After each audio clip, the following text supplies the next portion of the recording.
Students, chapter number 17 differential equations में अभी तक हमने क्या समझा, क्या सीखा, क्या जाना, थोड़ा रिकैप करते हैं। सबसे पहले तो हमने आपको यह बताया कि डिफरेंशियल इक्वेशन होता क्या है, what is a differential equation. इसके बाद हमने order of a differential equation की बात की, degree of a differential equation की बात की, and then we move to our next topic. हमारा नेक्स्ट टॉपिक था formation of a differential equation. इसके बारे में भी हमने बहुत डिटेल में बात की है, बहुत अच्छे से समझाया है। और इन टॉपिक्स को समझाने के साथ साथ हमने एक्सरसाइज 17A और एक्सरसाइज 17B के सारे क्वेश्चंस भी सॉल्व कर दिए और इन सारे वीडियोस के लिंक आपको डिस्क्रिप्शन बॉक्स में मिल जाएगी। And now we are ready to move to our next topic, और हमारा नेक्स्ट टॉपिक है solution of a differential equation. Solution of a differential equation. क्या बात है। अब सबसे पहला सवाल जो मन में आता है, what is solution of a differential equation? What do we mean by solution of a differential equation? So the solution of a differential equation is a function. Solution of a differential equation एक function है। Solution of a differential equation is a function, is a family of curves that satisfies the given differential equation. फिर से कहते हैं, फिर से सुनिए। Solution of a differential equation is a function, is a family of curves that satisfies the given differential equation. नहीं समझ आ रहा? कोई बात नहीं यार, कोई बात नहीं। एक आसान सा इक्वेशन हम आपके सामने लिख रहे हैं। x + 2 = 5। आप कहेंगे कि सर इसका सॉल्यूशन है x = 3, x = 3। इसका सॉल्यूशन क्यों है? Because x = 3 satisfies this equation। तो इसी तरीके से डिफरेंशियल इक्वेशन का सॉल्यूशन वो फंक्शन है जो गिवन डिफरेंशियल इक्वेशन को सेटिस्फाई करे। Solution of a differential equation is a function, is a family of curves that satisfies the given differential equation. एकदम आसान, वेरी वेरी सिंपल। अब जब ये समझ गए कि what do we mean by solution of a differential equation, तो मन में अगला सवाल जो उठता है वो बहुत इंपॉर्टेंट है। अगला सवाल है How to find the solution of a differential equation? Very important question, लेकिन इसका आसान सा आंसर है। Solution of a differential equation अगर आपको फाइंड करना है तो आपको given differential equation को इंटीग्रेट करना होगा।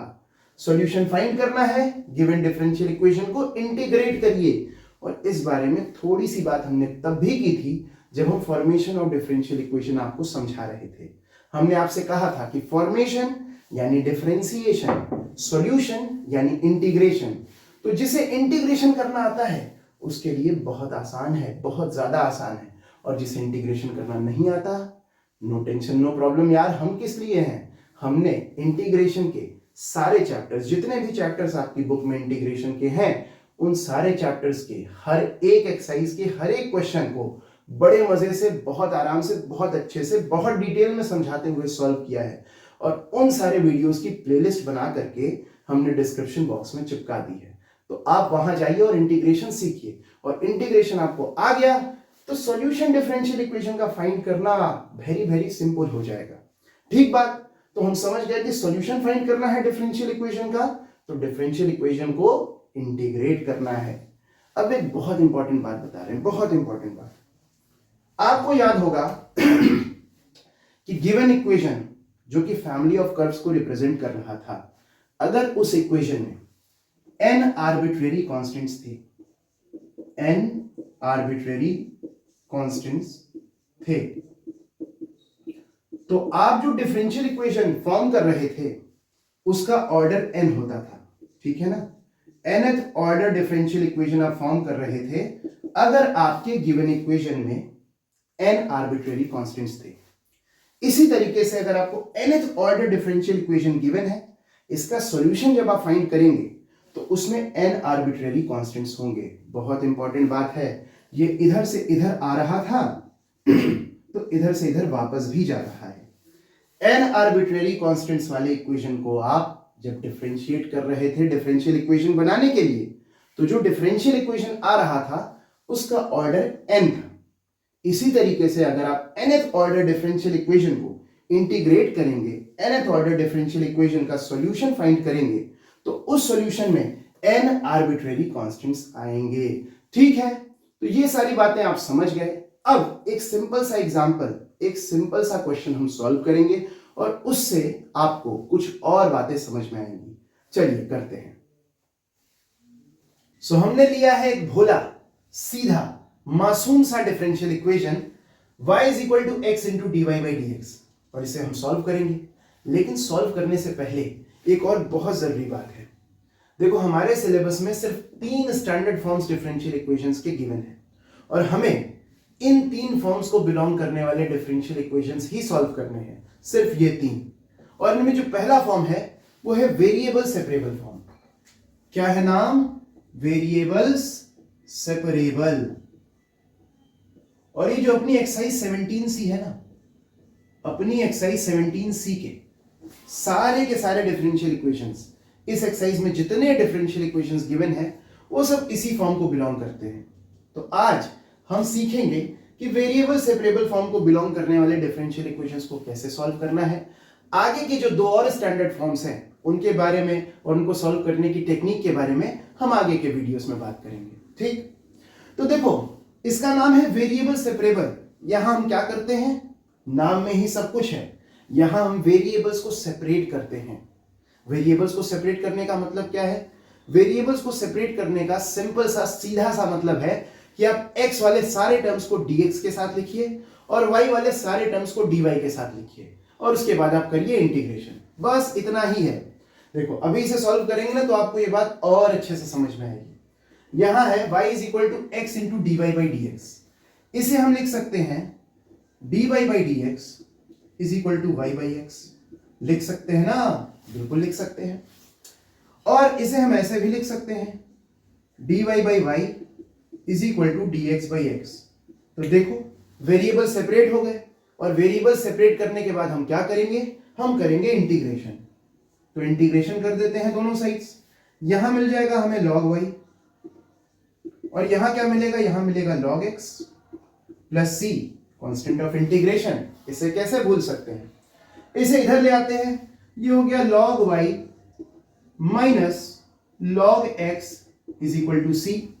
log की प्रॉपर्टी यहां लगाएंगे तो ये हो जाएगा log y by x is equal to c। अब एक काम करते हैं। क्या काम करते हैं? दोनों साइड एंटी लॉग ले लेते हैं। एंटी लॉग लेंगे दोनों साइड तो क्या होगा? इधर से लॉग हट जाएगा, यहां हो जाएगा y बाई एक्स और यहां जो है ये c, यहां आ जाएगा e raise to the power c। ठीक है, अब देखो एक और काम करते हैं। मान लेते हैं कि ये जो e raise to the power c है ये m के इक्वल है। m कौन है? m एक कांस्टेंट है, e raise to the power c भी एक कांस्टेंट है। बस इस कांस्टेंट को हमने एक नया नाम दे दिया, एक दूसरा नाम दे दिया। ठीक, अब देखो तो यहां क्या चेंज आया? ये हो गया y by x is equal to m, जिससे कि हमें मिलता है y is equal to mx। और ये है अपना सॉल्यूशन। इस डिफरेंशियल इक्वेशन का सॉल्यूशन है ये। और आप देख सकते हैं कि एक फैमिली ऑफ कर्व्स है ना भाई? This is the family of straight lines passing through origin. यहां पर m आर्बिट्रेरी कांस्टेंट है। अच्छा, एक और चीज देखो, डिफरेंशियल इक्वेशन जो था इसका ऑर्डर कितना है? इसका ऑर्डर है 1 और हमें जो सॉल्यूशन मिला उसमें कितने आर्बिट्रेरी कांस्टेंट्स हैं? सिर्फ एक। तो ये बात भी हो गई ना, डिफरेंशियल इक्वेशन का ऑर्डर जो होगा, जिस ऑर्डर के डिफरेंशियल इक्वेशन को आप सॉल्व करेंगे, आपको सॉल्यूशन में उतने ही आर्बिट्रेरी कांस्टेंट्स मिलेंगे।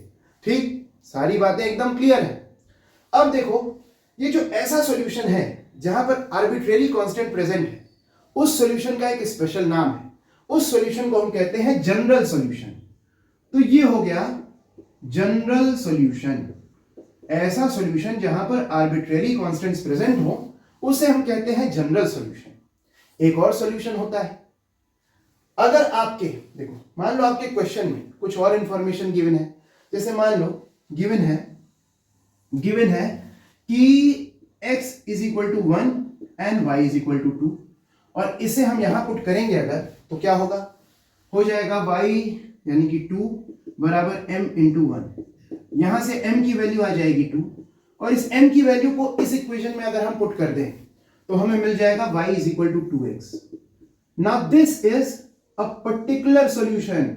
क्यों? क्योंकि यहां पर आर्बिट्रेरी कांस्टेंट को हमने एक पर्टिकुलर वैल्यू दे दी है। तो ऐसा सॉल्यूशन जहां पर आर्बिट्रेरी कांस्टेंट ने एक पर्टिकुलर वैल्यू ले ली है उसे हम कहते हैं पर्टिकुलर सॉल्यूशन। ठीक बात है। तो जनरल सॉल्यूशन और पर्टिकुलर सॉल्यूशन भी हमने समझ लिया। हमने ये भी जाना कि वेरिएबल सेपरेबल फॉर्म को बिलोंग करने वाले डिफरेंशियल इक्वेशंस को कैसे सॉल्व करना है। So now we are ready to move to exercise 17C। चलते हैं और देखते हैं कि एक्सरसाइज 17C के पहले क्वेश्चन में क्या है।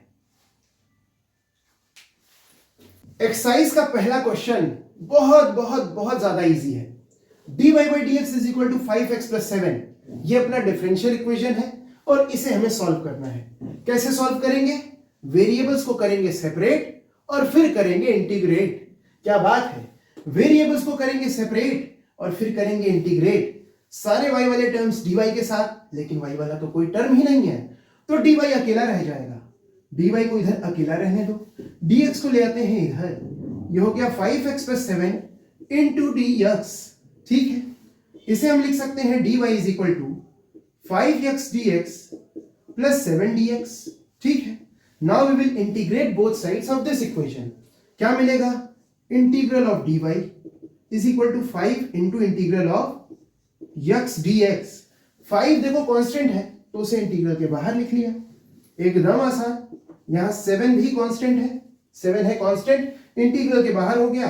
इंटीग्रल में कौन है? इंटीग्रल में है dx, तो यहां हो गया 7 इंटू इंटीग्रल ऑफ dx। अब और आसान है, और आसान है। इंटीग्रल dy से मिला y, इंटीग्रल dy से मिला y। क्या बात है भाई, यहां देखो 5 जैसा है वैसा ही रहेगा। x को इंटीग्रेट करने पर मिलेगा x स्क्वायर बाई 2, तो यहां मिल गया 5x स्क्वायर बाई 2। यहां 7 जैसा है वैसा ही रहेगा, dx को इंटीग्रेट करने पर मिलेगा x, तो हो गया 7x plus c। Constant of integration को नहीं भूल सकते यार। ठीक है, तो ये अपना आंसर है, ये सॉल्यूशन है इस डिफरेंशियल इक्वेशन का। क्वेश्चन नंबर 1 हंसते मुस्कुराते हुए बड़े आराम से हो गया। And now we will move to question number 2। Question number 2 भी बहुत ज्यादा इजी है। dy by dx is equal to sin x minus x, ये है अपना डिफरेंशियल इक्वेशन और हमें चाहिए सॉल्यूशन।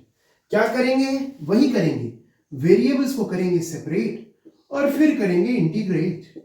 वेरिएबल्स को कर लिया सेपरेट, कर लिया ना, अब कर देते हैं इंटीग्रेट।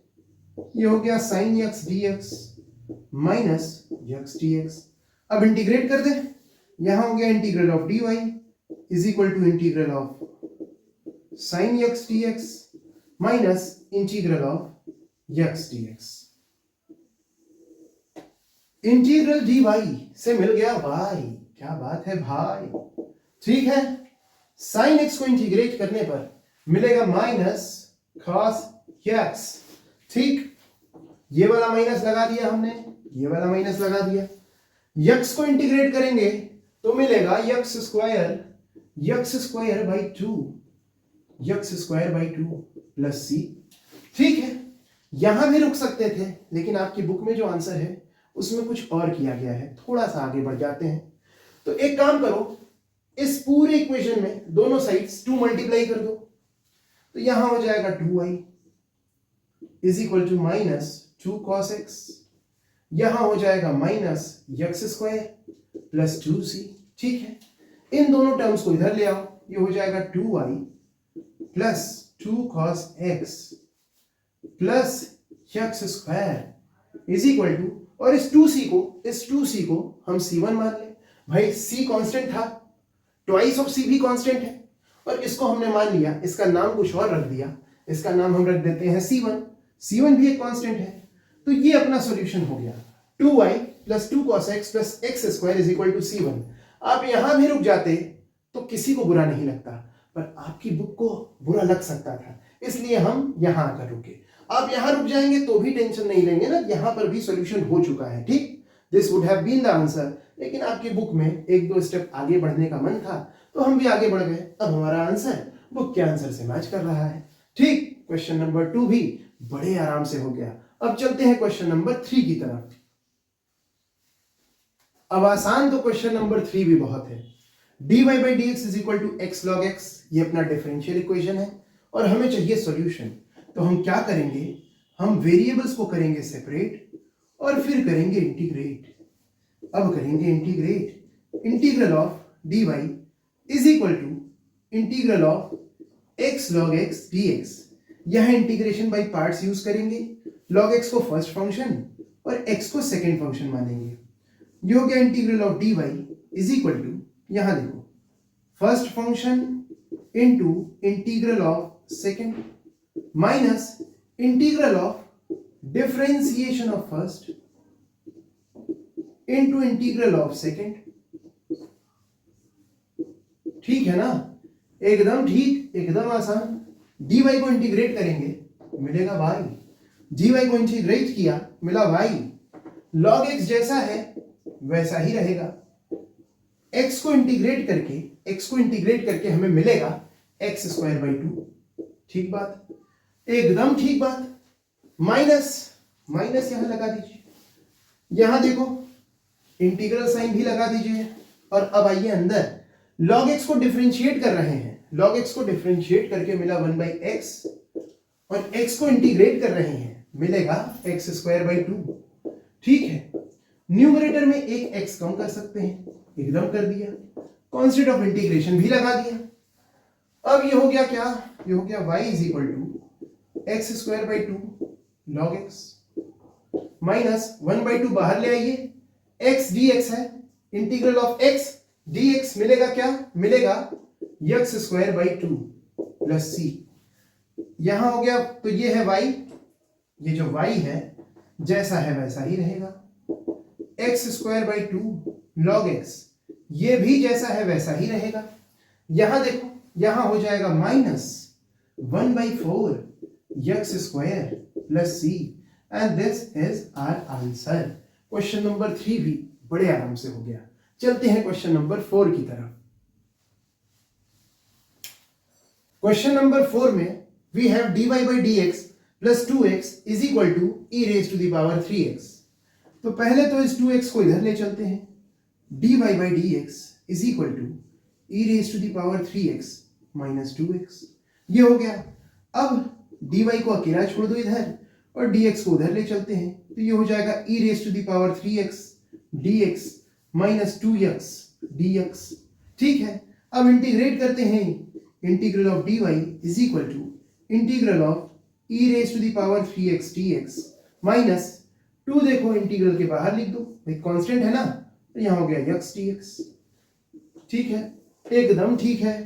dy को इंटीग्रेट करके y मिल गया।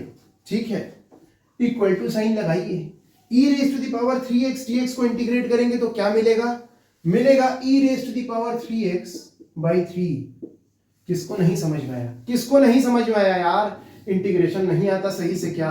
अरे यार e raise to the power 3x को इंटीग्रेट करके e raise to the power 3x by 3 ही मिलेगा ना। x के साथ जो कोएफिशिएंट होता है उससे डिवाइड करते हैं। नहीं समझ रहा, नहीं समझ रहा। अच्छा ये देखो, यहाँ देखो, यहाँ देखो, यहाँ करते हैं कोपचे में, e raise to the power 3x dx को इंटीग्रेट करना है तो हम 3x बराबर t लेते हैं, मान लेते हैं 3x बराबर t, डिफरेंशिएट करते हैं दोनों साइड तो हो जाता है 3dx बराबर dt। ये हो जाता है dx बराबर 1 बाई 3 dt। यहाँ पर dx की जगह हम लिखते हैं 1 बाई 3 dt। यहाँ हो जाता है e का पावर t। ठीक है ना भाई, 3x की जगह आ गया t, dx की जगह आ गया 1 बाई 3 dt। 1 बाई 3 कॉन्स्टेंट है, इंटीग्रल के बाहर लिख दिया। ये हो जाता है, इसको इंटीग्रेट करके मिलेगा 1 बाई 3 इंटू ई का पावर t प्लस c। तो ये हो गया 1 बाई 3 ई का पावर t की जगह रख दो 3x वापस प्लस c। तो मिला कि नहीं मिला, e raise to the power 3x by 3 यही मिलता है। ठीक है, ठीक। और यहाँ माइनस 2 है, x को इंटीग्रेट करके मिलेगा x स्क्वायर बाई 2 से 2 टेढ़े प्लस c। तो आंसर आ गया y is equal to e raise to the power 3x by 3 minus x square plus c। ठीक है, तो क्वेश्चन नंबर 4 भी डन। चलते हैं सवाल नंबर 5 पर। अब है सवाल नंबर 5, x plus 1 into d y by d x is equal to x square. X plus 1 को पहले इधर लाते हैं, dy by dx is equal to x square upon x plus 1 हो गया। इस यक्स स्क्वायर को x प्लस 1 से डिवाइड करते हैं, पहले डिवाइड करते हैं, यहां करते हैं कोपचे में करेंगे डिवाइड, यहां हो गया यक्स, ये हो गया x square plus x, subtract किया, ये खत्म हो गया, यहां माइनस यक्स हो गया, पहले ये लिखेंगे फिर ये अपॉन ये लिखेंगे, तो यहां क्या हो गया, ये हो गया dy by d x is equal to x, फिर है minus x upon x plus 1। ठीक है, ये हो गया। अब क्या करें, अब dx को इधर ले आते हैं, तो हो गया dy is equal to x dx minus, यहां एक और काम करो, यहां पर आप न्यूमरेटर में 1 ऐड करो और 1 सब्ट्रैक्ट करो, ये हो जाएगा x plus 1 minus 1 upon x plus 1 dx। ठीक है ना, एकदम ठीक है। अब इंटीग्रेट कर देते हैं, ये हो गया integral of dy is equal to integral of x dx minus, यहां देखो एक काम करो, न्यूमरेटर को ना दो हिस्सों में कर लो, x प्लस 1 अलग कर लो, 1 अलग कर लो, यहां हो जाएगा x plus 1 upon x plus 1 और फिर हो जाएगा 1 अपॉन एक्स प्लस 1, तो यहां हो गया integral of x plus 1 upon x plus 1 dx, ये खत्म हो गया, टेढ़े और ये माइनस है और ये माइनस 1 है, तो हो गया plus dx upon x plus 1। ठीक बात है ना, एकदम ठीक बात है। अब देखो dy को इंटीग्रेट करके y मिल गया, x को इंटीग्रेट करके x स्क्वायर बाई 2 मिल गया, यहां देखो क्या था, यहां था इंटीग्रल ऑफ dx से मिल गया x, ठीक, और यहां dx अपॉन x प्लस 1 को इंटीग्रेट करने पर मिलेगा log mod x plus 1 plus c, and this is our answer. Question number 5 भी बड़े आराम से डन। अब चलते हैं क्वेश्चन नंबर 6 पर। अब है सवाल नंबर 6, x प्लस 1 का whole square into dy by d x is equal to x into e raise to the power x। इस x प्लस 1 के होल स्क्वायर को पहले जरा इधर लाते हैं, ये हो जाएगा dy by d x is equal to x into e raise to the power x upon x plus 1 का होल स्क्वायर। ठीक है, dy by d x is equal to इस e raise to the power x को जरा पहले लिखिए। ठीक, अब अपने पास यहां पर और क्या है, x अपॉन एक्स प्लस 1 का होल स्क्वायर। ठीक, इस x में हम 1 ऐड करें और 1 सब्ट्रैक्ट करें तो किसी को बुरा नहीं लगेगा, बिल्कुल नहीं लगेगा भाई, जो ऐड कर रहे हैं वही तो सब्ट्रैक्ट कर रहे हैं। ठीक है, एकदम ठीक है ना। ये हो गया dy by d x is equal to e raise to the power x into, एक अच्छा सा स्क्वायर ब्रैकेट लगाइए और इसे दो हिस्सों में तोड़ दीजिए, तो एक हिस्सा हो जाएगा x plus 1 upon x plus 1 का whole square minus 1 upon x plus 1 का होल स्क्वायर। ठीक है ना भाई, x plus 1 upon this, 1 upon this. ठीक, अब dx को लाते हैं इधर और करते हैं integrate, dy integral of dy is equal to integral of e raise to the power x into, यहां देखो क्या बचा 1 अपॉन एक्स प्लस 1, यहां टेढ़े कर दिया। ठीक है, माइनस 1 अपॉन एक्स प्लस 1 का होल स्क्वायर dx। ठीक है, integral of dy is equal to integral of e raise to the power x into 1 upon x plus 1। अब यहां देखो एक काम करो, यहां लिखो प्लस और इस माइनस को इसके साथ लिख दो। ठीक, माइनस 1 अपॉन एक्स प्लस 1 का होल स्क्वायर, ठीक, dx। अब देखो जरा ध्यान से देखो, ये 1 अपॉन एक्स प्लस 1 जो है, इसको आप डिफरेंशिएट करेंगे तो आपको ये मिलेगा, इसको डिफरेंशिएट करेंगे तो आपको ये मिलेगा। अब ये देखो, ये इंटीग्रल, ये फॉर्म कुछ जाना पहचाना लग रहा है कि नहीं?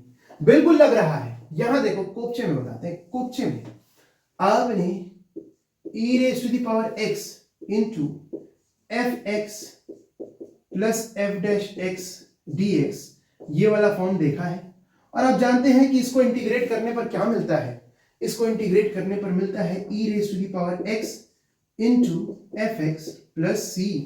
ठीक है, तो यहां ये है फंक्शन, ये है उसका डेरिवेटिव, इन दोनों का सम है अपने पास, और इन दोनों का सम मल्टीप्लाइड है किससे, e raise to the power x से, तो ये यही वाला फॉर्म है और इसको इंटीग्रेट करने पर हमें मिलता है e raise to the power x into F x plus C.